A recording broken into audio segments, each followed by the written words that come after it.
to be with you today. It's been a while.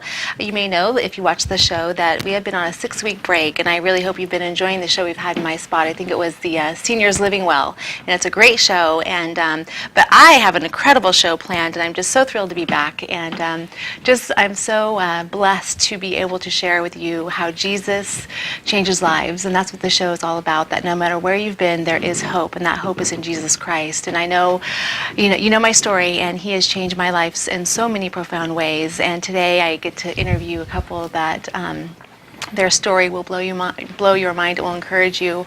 It will inspire you. It will touch you, and you will see the hand of God working in their lives. And I just cannot wait to start this interview. But before that, to take care of a little bit of business, if you want to check out other programming on TSPN, you can go to tspntv.com and check out all the other shows that are part of this TV station, as well as all the local Amador County news. It's a great resource, tspntv.com. Also, if you'd like to check out, maybe this is your first time watching Love, Hope, and Faith, and if you'd like to catch more of the shows, because I've just have had some spectacular interviews, some just touching, moving interviews. If you'd like to catch some of those, you can go to heathermurdock.com, and that's where I share my spiritual walk through my blog, as well as post the shows there as well. So just multiple ways you can watch the show. I post it on Facebook. You know, this is the land of social media, and I do try to use that as much as I can to glorify God. And it's just, I'm honored to be here today. Thank you so much for tuning in.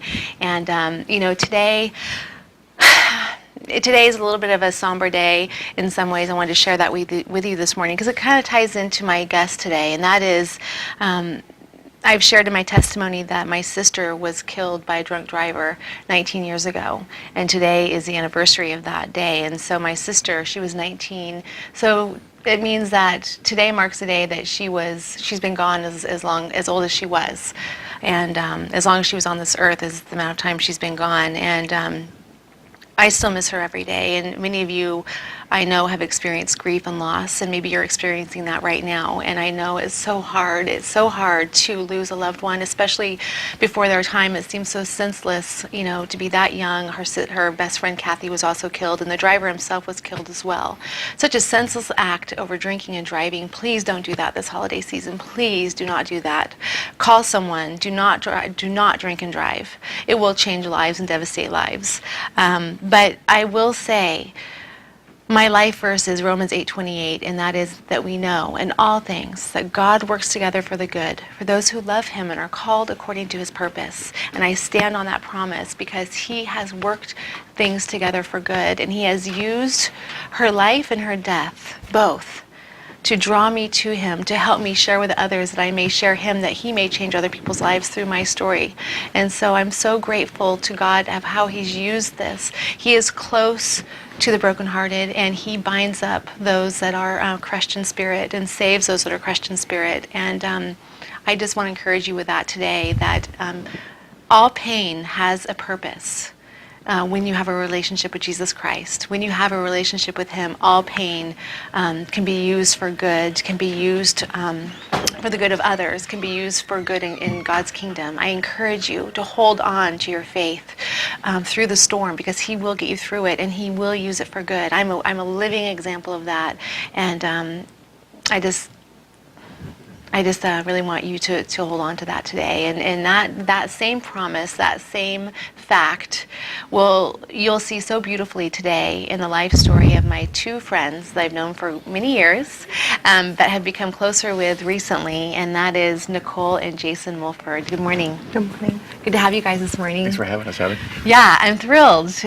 You know, you guys, many people in the community know you because how many years have you lived up here? I moved up here in 1989 with my father. Okay, yeah. And you worked at the casino, and that's how Yes. we met, and so did you. But I think you worked there first, right? I worked there in 2004. Okay. I hired as a dealer. Yeah. I made pit boss, and then finished with tribal gaming agency. Yeah, exactly. And what department were you in? Food and beverage. Food and beverage, yeah. And you guys, you met there, right? Yes. Yeah, Yes, we so, did. yeah, we're going to get to all that. But first I want to say right off, so people kind of know who you guys are, and then we'll get into your story. But you guys are the what do you say, founders of Victory Village? Yes. Or, okay. Yes. And tell us what Victory Village is. Victory Village is a veterans nonprofit veterans service agency where we do housing, education, life skills, and physical wellness for veterans in our local community. And we have the Amador location is the pilot for the Sacramento and the Butte County locations. Okay, yeah. So we're building this one, and then we're going to model it and go help in 2 other counties and do some more mission work there. That is so awesome. That is so awesome. I mean, veterans have always been really close to my heart, and you are a veteran. You were in the, pardon me, I'm sorry. It's okay. I have something in my throat. Pardon me, you were a Marine. Well, I shouldn't say you were a Marine, because once a Marine, always a Marine, right? Yes. You are a Marine. Yes. Hoorah. Hoorah. Yes, and you shared your testimony at our church on Veterans Day. And I know, Nicole, you can attest to this. There wasn't a dry eye in the place, was there?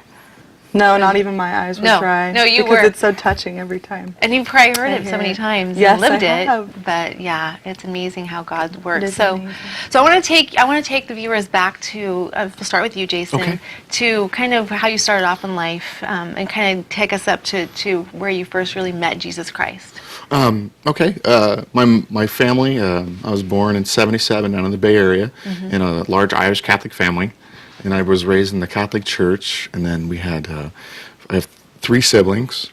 And my mom, brought us to church every Sunday, went to catechism. Yeah. And then my parents got divorced. And my dad went to driving truck long haul. And then my brothers and sisters lived with my mom. So I had to live with my dad because I was kind of more like my dad. Yeah. And I reminded my mom every day. So they're really young. They were only 17 when they started, Oh, when wow. they were married. And Wow. they had their first kid. Wow. By the time they were 22, they had 4 of us. Oh my goodness, Yes. you're kidding me! No. Oh wow, So that's a lot. That's a big so load. young. Yeah, that's Kids a big having burden. kids. So there's no at fault. And as they grew in life, they became friends again and Yeah. were very, very good to each other. But I lived with my father down in the Stockton. And I went to school down there, and I used to get in fights all the time and get in trouble.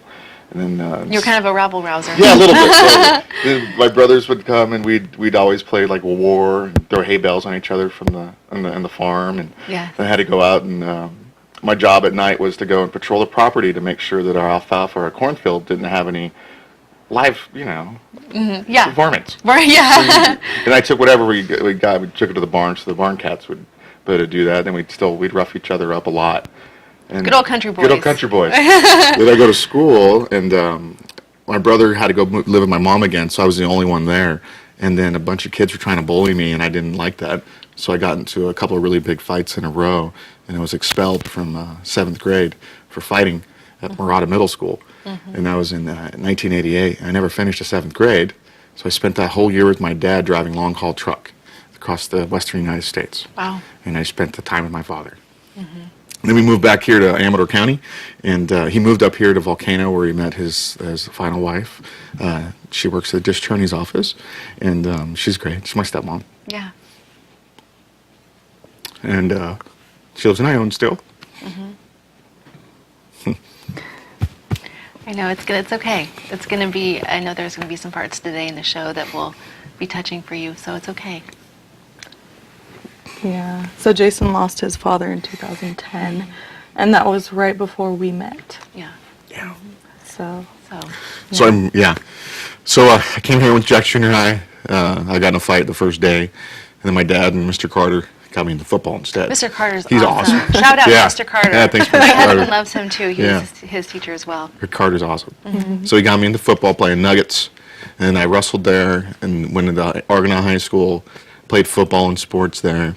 Got fighting a little bit, got in a little trouble, and graduated high school a year early, joined the Marine Corps in my junior year, and finished my senior year in about 4 weeks at Independence High School. And I went off to the boot camp in the Marines. My testing, I did really well on the ASVAB test. I actually maxed out the clerical. And I remember my recruiter looking at me and says, "You don't look clerical to me." No, you don't look like a secretary to me. That's funny. And I was like, "No, sir, I want to blow stuff up." Yeah, yes, that's what all young men want, Yeah. right? Yeah. So let me just stop you there for a minute. So I'm hearing, about all this this, it sounds like anger that was inside of you. Yeah. Do you know what that was from? It was from my parents getting divorced at a young age and not having the love that I thought I'd want. As an adult, I can look back and see that. Yeah. Because I didn't have those two structures in my life, a mother and a father who loved one another and then loved us unconditionally. Yes. They were fighting each other, they were mad and angry, and that translated into the children. So I was angry all the time. Yeah, absolutely. And I it's so important, that we as Christians, well, as all people, but as Christians, you look at the divorce rate, and it's the same in Christian families as it is in non-Christian families, and we know that the Lord wants families to stay together and to make Him number one, and have that unconditional love that you're talking about, Yeah. and it's so, because divorce destroys kids. I know your parents were young. Like, this is not a blame thing. I mean, like no. you said, they were young. They didn't know any better. But yeah, it really has effects on the kids. It does. The kids end up thinking it's their fault too. In some ways, I think, when the parents split up and can't make it work. They do. Take on a lot of responsibility there. Yeah. It's So, huge. yeah. Okay. So you were. So, where were we? Oh, I just joined the Sorry. Marines. Yeah. Okay. Good. Okay. And, so I went to boot camp.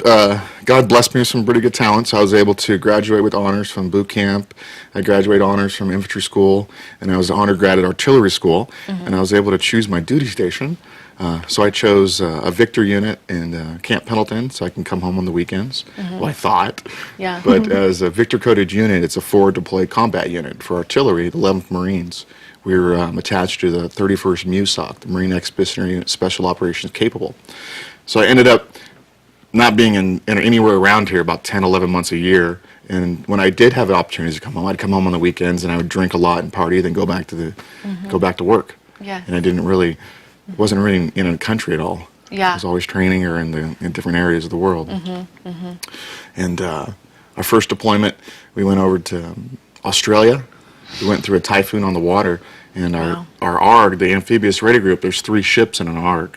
And we were going through a typhoon, and we had 40 to 50-foot waves. Whoa. And they were the ships were rocking, all the sewage had came up everywhere. So you can only imagine the entire ship is going half sideways and back over again. Oh my! Were you throwing up? I did at first. Everybody was. Yeah. We ran out of Dramamine the first day. Oh my gosh! Wow. Even I can imagine looking at a wave coming at you that's 40 or 50 feet high, a Yeah. wall of water.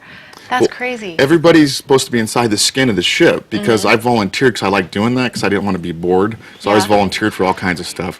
I volunteered. You know what? I'm going to stop you there because we're going to take a break. Good. We'll be right back. Stay tuned. You're watching Amador County's local television network, TSPN.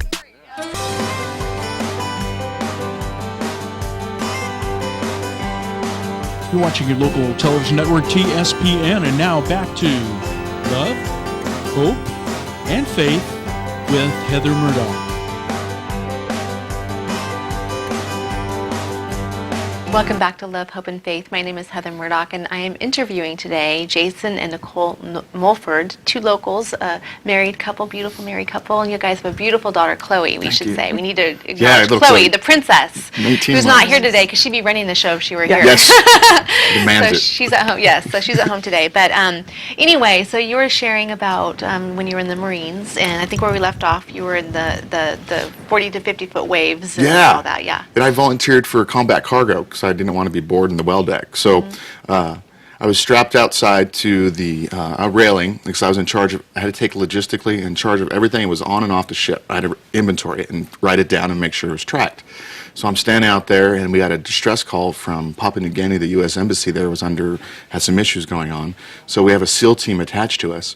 So This is during the typhoon. This is right in the middle of the typhoon. Oh my goodness. And usually okay. the Marines will go into the embassy because that's our duty, because the Marines are in charge for the State Department for all security. Okay. That's why those Okay. special units go. Yeah. So I'm out there and I'm strapped in, and they turn the lights on, and I look up and I see the waves that are bigger than the vessel, and they start enveloping different parts, and I'm like, oh God, I probably shouldn't volunteer anymore for stuff. Yeah, exactly. What am I doing here? What am I doing? You want to blow things up. That's what you get.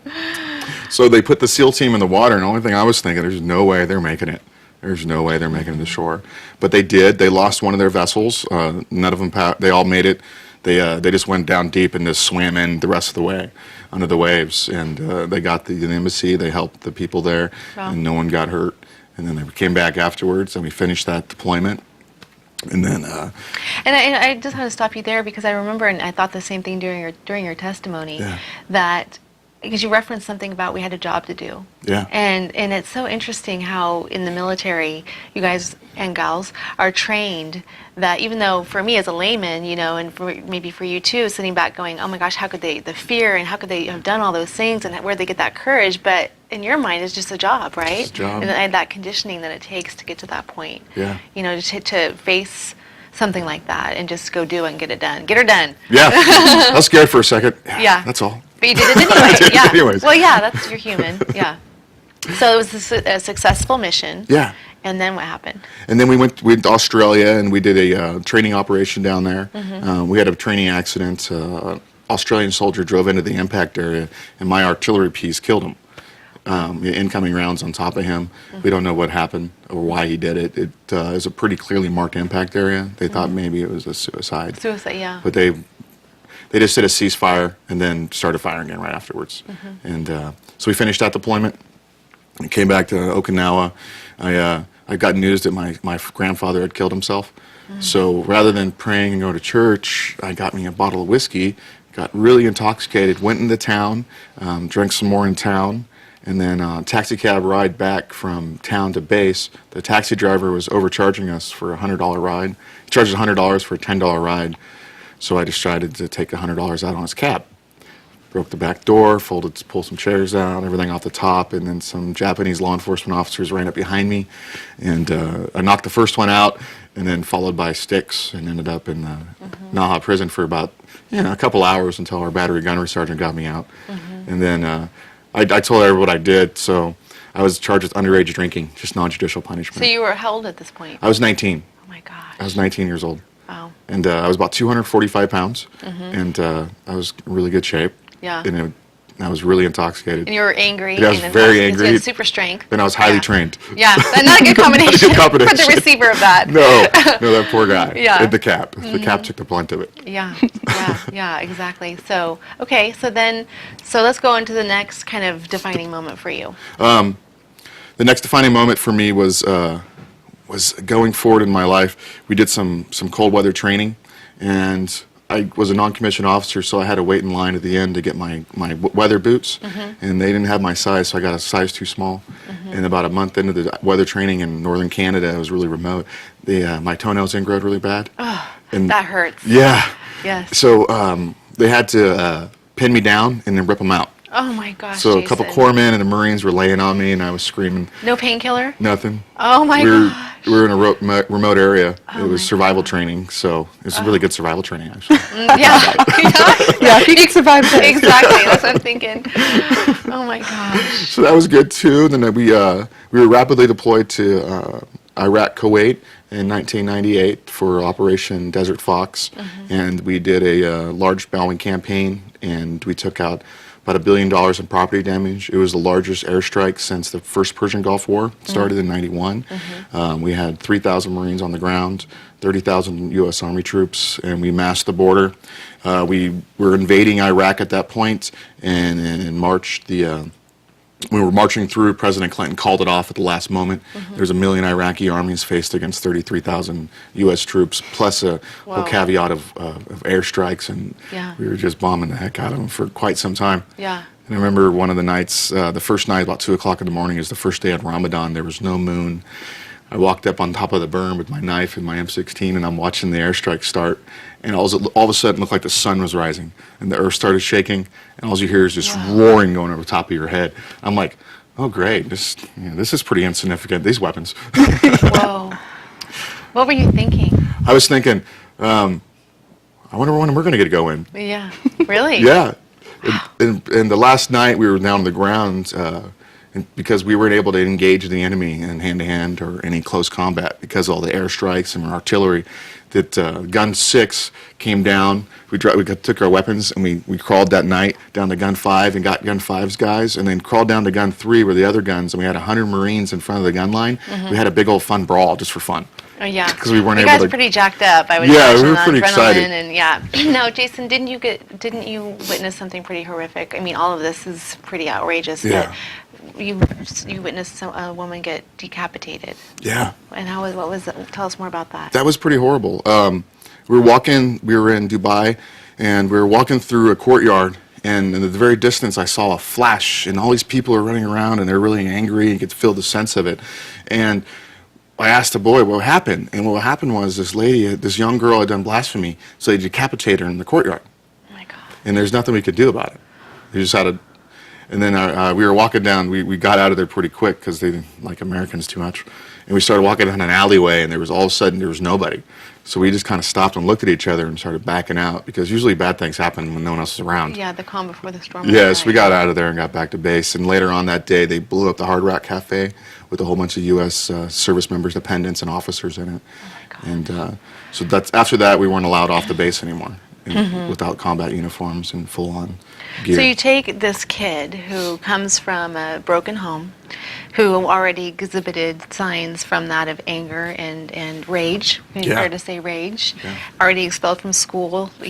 Quit school in 7th grade. I mean, you went back to school though. I know Yeah, in 8th that, grade, but yeah, right here in you went back to Jackson. school. But I mean, yeah, but still, with all that pent up anger, and then now you put him into the military, and now you have a release for that. Yeah. But what was that doing to your emotions and your psyche? Do you think? It wasn't good because it just makes you continue to do it. Everything's fine. Everybody else is doing it. It's okay.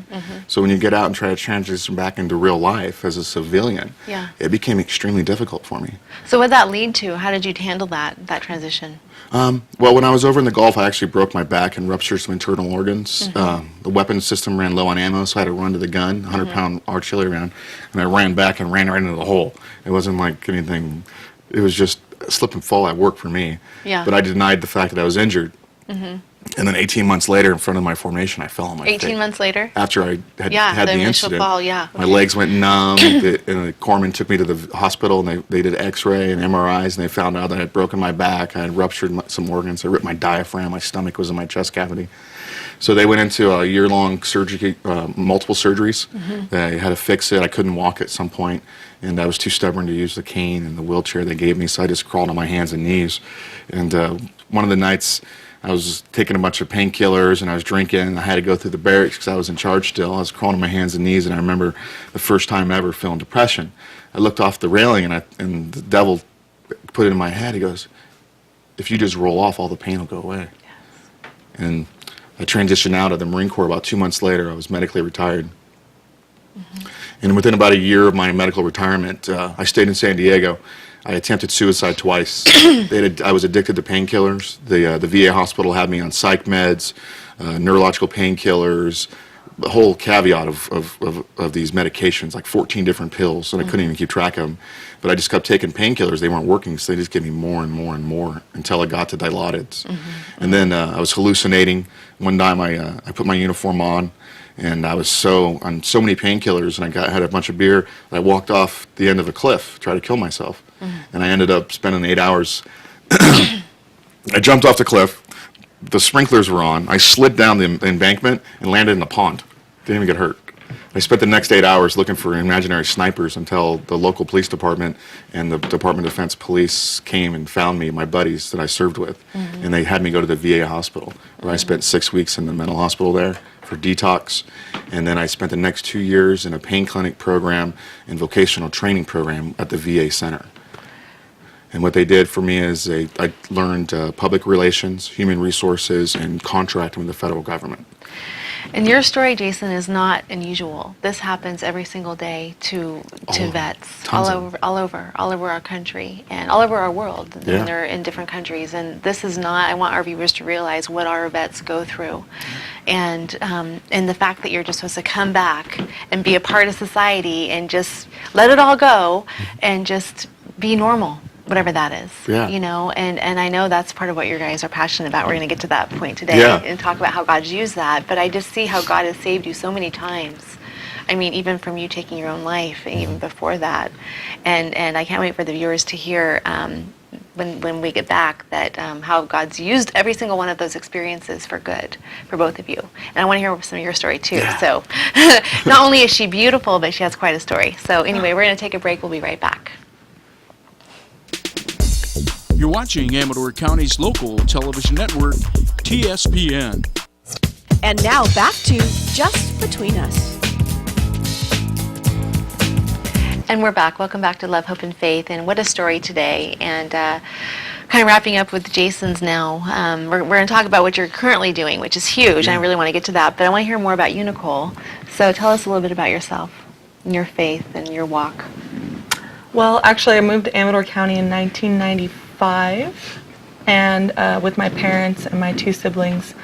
And actually, I think that same year our parents were divorced. And then, but I lived in Amador County from then until I was 22, I believe. And then I moved away for school and for medical assisting. So I'm actually a medical assistant. Not that I utilize that now, but you never know. that's true. Nothing's wasted. It is helpful though, because at Victory Village, we control some of the pills. Yeah. And I realized that one of our residents was taking 2 of the same kind of medicine. Oh, good. And I so your asked training, him, yeah. I asked, have you been feeling lethargic or anything like that? He said, yeah. And so I said, okay, well, call your doctor, because I don't think you're supposed to be taking 2 of these. Yeah, good. So he decided to stop taking it, and he felt much better. Yeah. So it was, good. it did actually come in Yeah. handy. It was good. Yeah. So anyway, I worked at the casino though. I think 2005 I was hired, and I quit at the end of 2007 to go to school. But I met Jason while I worked there. I was in the coffee shop, and I remember when he walked in. I remember you from coming into the coffee shop too. Yeah, totally. Me too. I remember Yeah. you. I remember thinking, that girl is so pretty. I remember thinking Me that. too. That's awesome. So Jason was one of those that he wasn't in there very much, because I think we worked opposite shifts shortly afterward. But he comes in, and I remember when our eyes met, there was just this chemistry. You know, I've never experienced that before. And people say love at first sight, and that really is what it was like. It can happen, yes, exactly. It was amazing. And you had, obviously, in chemistry, it only happens when 2 people feel the same way. Yeah. So obviously, you had that same reaction. Yeah. Yeah. So we continued working. I didn't. Go ahead. Yeah. You quit, right? So you I quit, so and I you moved develop away that. to go to school. And I moved back it was probably the end of 2009, beginning of 2010.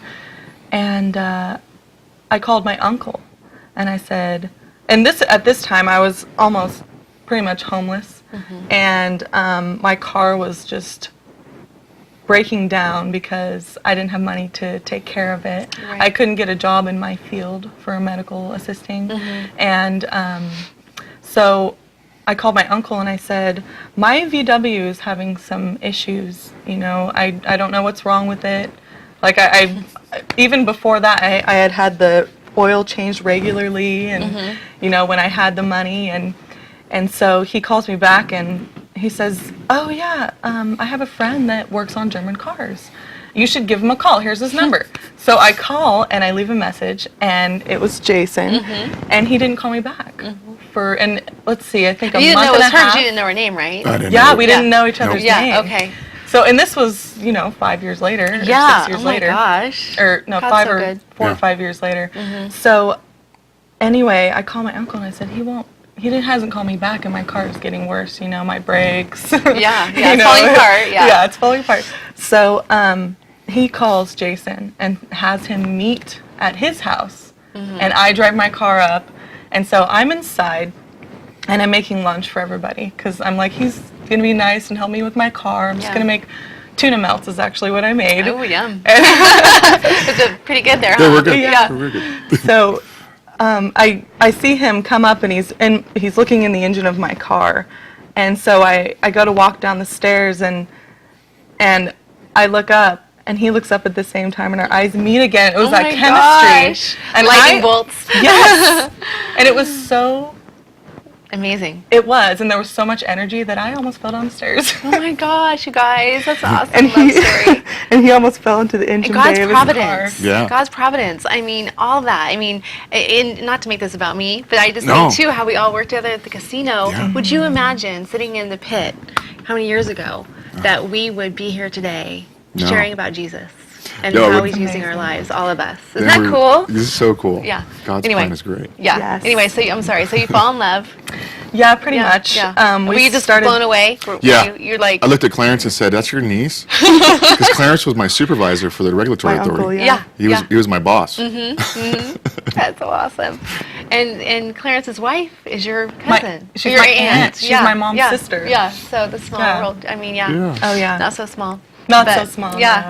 No. Okay, so So- you guys date for a while and then get Yeah. married. Yeah. Yeah, he fixed my car and we became friends. And you know what's funny about that is I was just gonna do my way and not date Yeah. anyone because I was just tired of the dating scene and Yeah. because I was with one person for a very long time and it just wasn't. I didn't have a good experience with Yeah. a long-term relationship. Yeah. You know, so I didn't want to date anybody. I just wanted to focus on myself. Mm-hmm. And then God said no. And you you're a believer. I mean, of Yes. course you are now, but I mean, then you grew up Oh, as a yeah. believer, right? So Yeah, and so- even though my mom took us to church a couple of times, but yeah, she never really enforced like the praying or the Yeah. you know. the practicing of the faith. Yeah, exactly. And so you were a Nazarene. You went to the Nazarene Yes, church growing up, and youth you were in a group. youth group and all that. Yeah. I was So, in the okay. youth group band, and it was a lot of And fun. now we're all Nazarene. Yeah. Yeah. Yeah. So I actually accepted Jesus at the Nazarene church when I was 16, Mm-hmm. and but even before that, I believed. So through all of that, even though I was a believer, I wasn't practicing my faith. Right. You know, and I said, well, I'm going to do it my way, and I'm going to, you know, I'm just going to abstain How'd that work from for ya? dating, and Doing Well- our way. Does, so we were just friends, right? And we go down to Ione, and this is a hot summer day. I mean, was this in June, May or June? Yeah, it was really hot. Yeah, because we met in like probably May or beginning of June, and so he went down to Ione, and I went with him, and he was helping a friend fix his car. Yeah, Leonard Burns. Yeah. okay. Yeah. Yeah. Hey, Leonard. But so it was really hot. Jason kept, you know, he was drinking lots of water. He kept soaking himself with the hose, and then they had to go to Ace. So we all went together. Me, Leonard, and Jason went together to Ace Hardware in Ione to get a bolt for Leonard's truck. And so we're walking down one of the aisles, and all of a sudden Jason collapses. I was just like, what is going on? I looked at Leonard like, what is going on? And so I went, Leonard stayed with him, and I went and asked the clerk, can you please call 911? My friend just passed out in the aisle of, you know, aisle number 5 or whatever it was. And so I come back, and he's in and out of consciousness. You know, we're trying to keep him awake. And the ambulance got there fast. I think it was the one right down the street. Yeah. Yeah. Uh-huh. So they came, and they were doing the, you know, chest rub, and they took him to the hospital in the ambulance, and I followed him up afterwards, and I called his brother because he left his phone with me, and I went to the hospital, and God just pushed me towards him. You know, God said, this is the person I want you to be with. And I was like, okay. And it was just a big way for him to tell me that. Yeah. Because it was like, hey, Yeah. He kind You of been care you about it. guys Look, around a you're little bit, hasn't he? He's like, Yeah. he's gonna get your attention one way or the Yeah. other. Yeah. yeah. And Yeah. he was like, you care about this person. And I knew I already did. But when that happened, I was like, You oh, opened your heart to him at that yes, point. Yeah. absolutely. Yeah. Because before you didn't want to have any Right. relationship. Yeah. Right. And so then from that point on, we got together, and in that process, we actually lost our house too. We moved in together. Yeah. My house was Yeah. foreclosed on. We went to the local guys to help, and there's nothing they didn't help, and it was really unusual experience. So then we lost our house, and we became homeless. We had to move in her mom's basement. We finished her mom's basement, made it to a little apartment, and then we moved into a friend's house.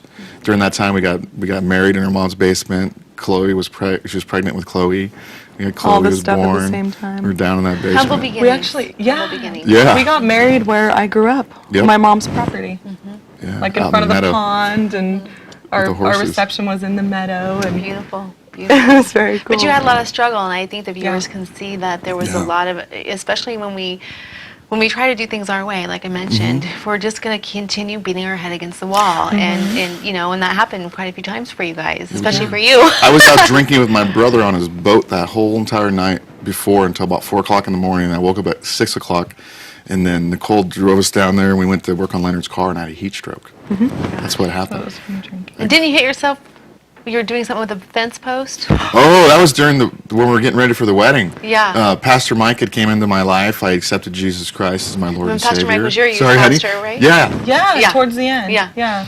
And Nicole and I are getting the parking lot area of Vermont's property ready, and there's a T-post down in the lava cap.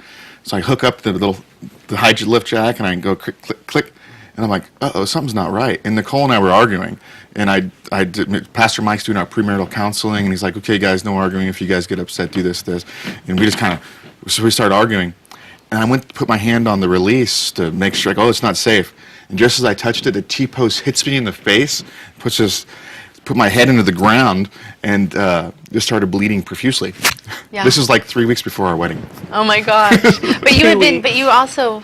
You at this point, you're still drinking quite a bit. Were you taking pills? No, I hadn't taken pills in over 10 years. I've been Okay, clean off okay. the pills, Okay. but I hadn't quit drinking. Yeah, and I, you were I was like, abusing oh, I won't do alcohol. those. You weren't just drinking; you were abusing alcohol. Abusing alcohol. Yeah, yeah. I'd work during the So- day, and then as soon as the nighttime would come, I earned that drink, and I would drink until I was drunk. And so, what was it like for you being with someone that was abusing alcohol?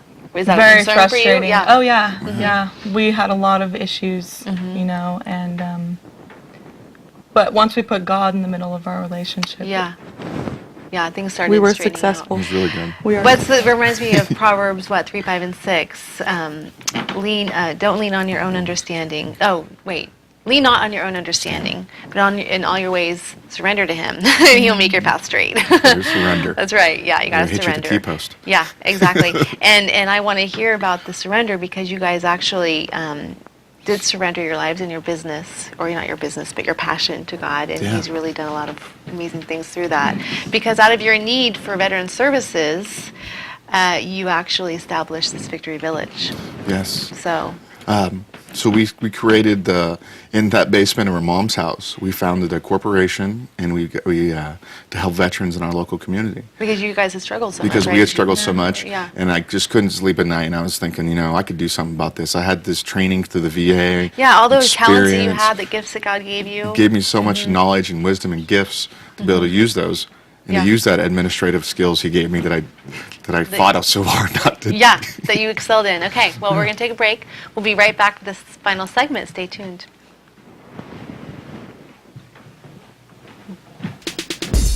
You're watching Amador County's That was really local long. television network, TSPN.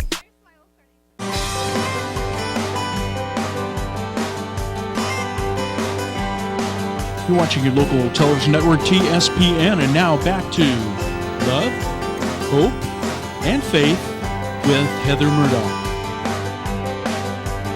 Welcome back to Love, Hope, and Faith. And today I've been so inspired and encouraged by their story, and I hope you have too. And I hope you can see that there is a purpose in all things, and that God, when He has a plan, His plans will not be thwarted. It says that in Job, and it's the truth. And even the pain that we suffer, just as I shared today with the loss of my sister, He's used that to redeem my life, and I know He's used these things to redeem your life and give you purpose and meaning. And it's not just about us; it's about what God can do through us for others. That's the most important thing. So that's kind of where you are now. Yeah. Is you are now helping veterans. So tell us more about that. So we got the old Amador Motel by Swingles on Kennedy Flat Road. We converted that into a veterans transitional housing with supportive services on site. And we watched this movie Flywheel a while back after we started the center going, and we decided, this isn't our mission, because Yeah. we've been having a lot of issues with the local government and people not liking our name at first, and some little things, and we decided, this isn't us, this is God's business. Yeah. We got to give it over to God. Yeah. So we got down on our knees at the center and said, this is God's house. Just do as you will. Use us as you want. We're here for you, to glorify you. Amen. Anything you want to do. Amen. And then everything started changing after that. Yes. The church came alongside of us. Celebrate Recovery. Yeah. We take our veterans to Celebrate Recovery twice a week. The veterans go to the church services. They volunteer all the time over there. Yes. It's awesome. The men from the church come over, the women, I know. families. The Church of the Nazarene, actually, your nonprofit is. We're on the website. Our Nazarene Church is on your website as Yes. an endorser, Yeah. a supporter, officially a supporter of the Victory Village. And Nazarene Church is a huge. To put their name on that, to Yeah. put our name on that, that's huge. That's awesome. Support, and we see the fruit that's coming out of Victory Village. And I just want to commend you guys because you are doing everything right. You are. I was going to ask you earlier, and on the break, I told you I was going to ask you this question. What's the one thing you've learned, each of you? Jason, what's the one thing you've learned through this, through your relationship with God? What's He taught you? To surrender all things to Him and to put our faith in God that He can do it. And everything we do in our life is planned out. And it's so amazing to have His grace put upon us. Yes. And that you have to accept it and then just do God's work. Yes. And put everything in your life, God first, and then work on your family together, and then stay in the body of Christ. Yes. You have Amen. to. Amen. Couldn't say it better myself. Nicole?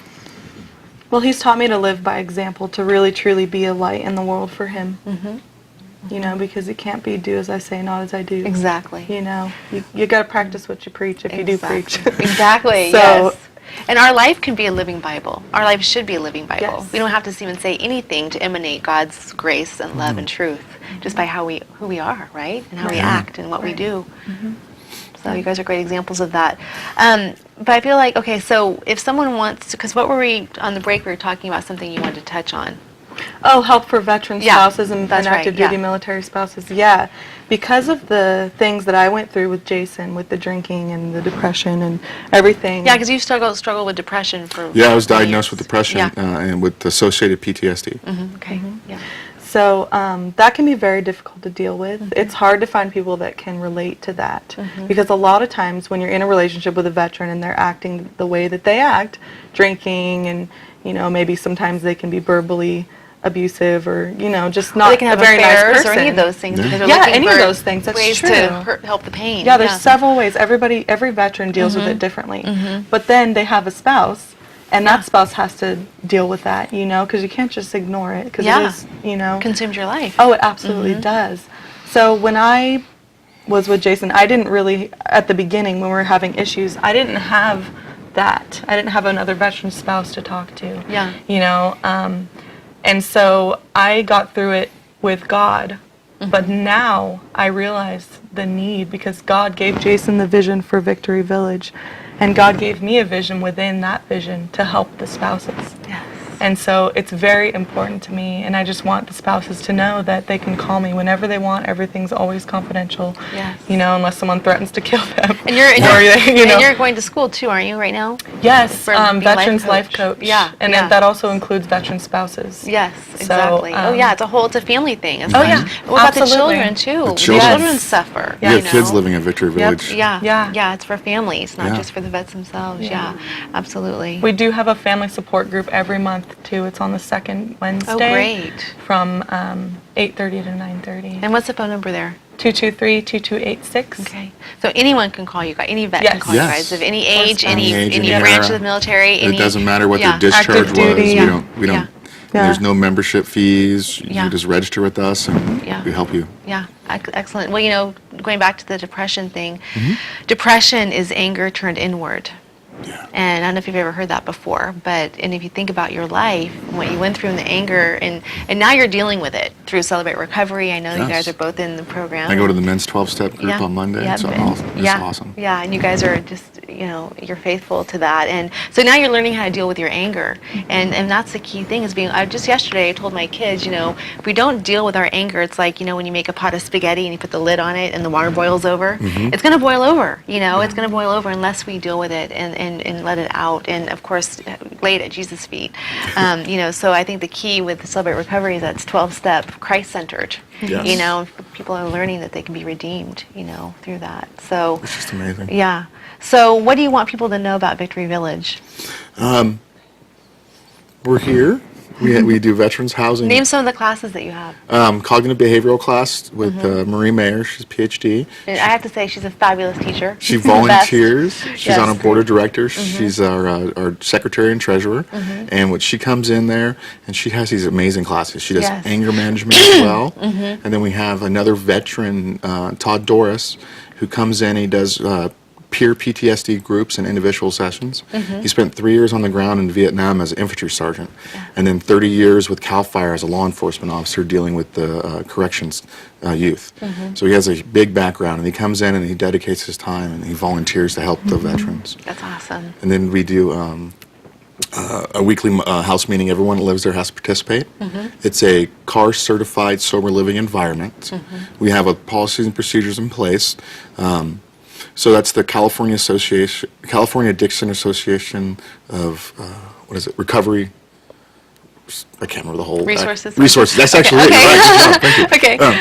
Okay. So they come in and they inspect us to make sure we're in compliance with all the regulations, and then we have a veterans treatment court model now. The local law enforcement has agreed, and PC 1170.9, we have a 12-month program for inpatient and outpatient. We have 3 veterans under that live there.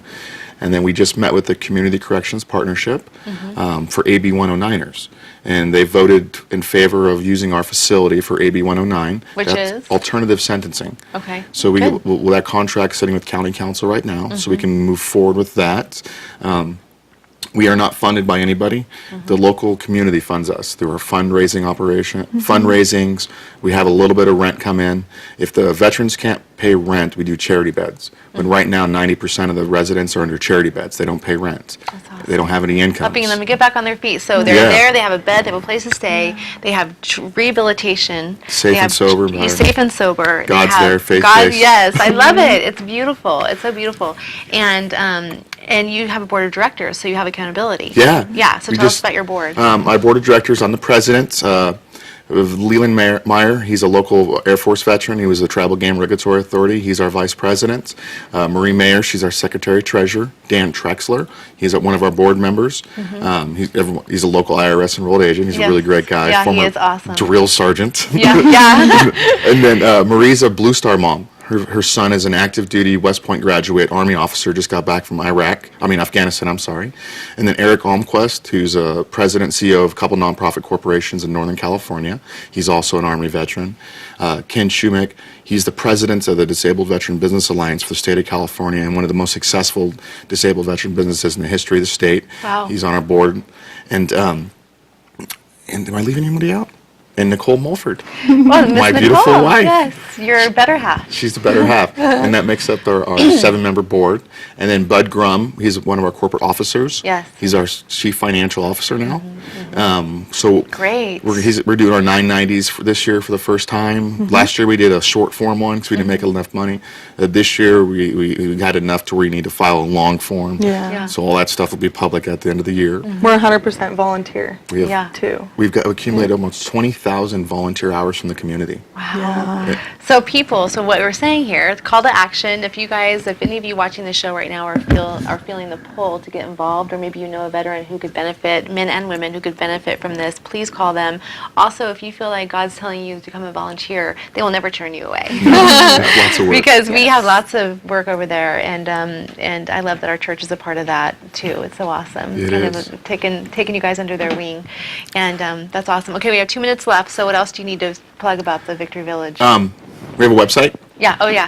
What's that? It's victoryvillageamador.org. Okay. Like I said, we're 100% volunteer right now. We're funded by the local community through Yep. donations, Yes. a little bit of rent roll, and that's it. Yeah. All the income we make, and so it's all just local Goes to community. keep it open. Goes to Yeah, keep it open. yeah. Any dollars in goes right to the veteran services to keep it alive and open and thriving. And you have accountability, and that's huge. Anytime Yeah. you're doing something like this, to have that team around you that's supporting each other, keeping each other accountable, Yeah. that's, Yeah. this is the real deal, and it's awesome. And it's just so, through our pain, again, I'm going to say, through our pain and our suffering, God can birth a passion. And you suffered, and He has birthed this passion. Literally, it's God's vision because it just started pouring out of you. I know you wrote how many Yeah. pages It of was- stuff, a vision. You're like, where's this coming from? I'm not that smart, no way. Yeah, it's all God. And you too, and just what you've been through, and the gifts and talents that you have that God's given you. It's like a perfect picture, a beautiful picture of kingdom work, and of amazing. helping people, making a difference. So I really want to say thank you guys. I'm so blessed to be your friends, And or to be your friend. There's not two of us here. Yeah. I'm blessed to be your friend, and I'm blessed to be a part of this journey with you guys. And I want to thank you for being on my show today. And you guys have been wonderful. So thanks. Thank you for having us. And I want to tell the viewers that we'll be back, I think, on January 8th. We're going to take a Christmas break, and I just pray that you all have a very Merry Christmas and that you experience the reason for this season, which is Jesus Christ, and that He is the Redeemer. He is the one true hope. Put your hope in Him. Put your hope in God's Word, and He will change your life. I promise you that. And we'll see you next year. You're watching Amador County's local television network, TSPN.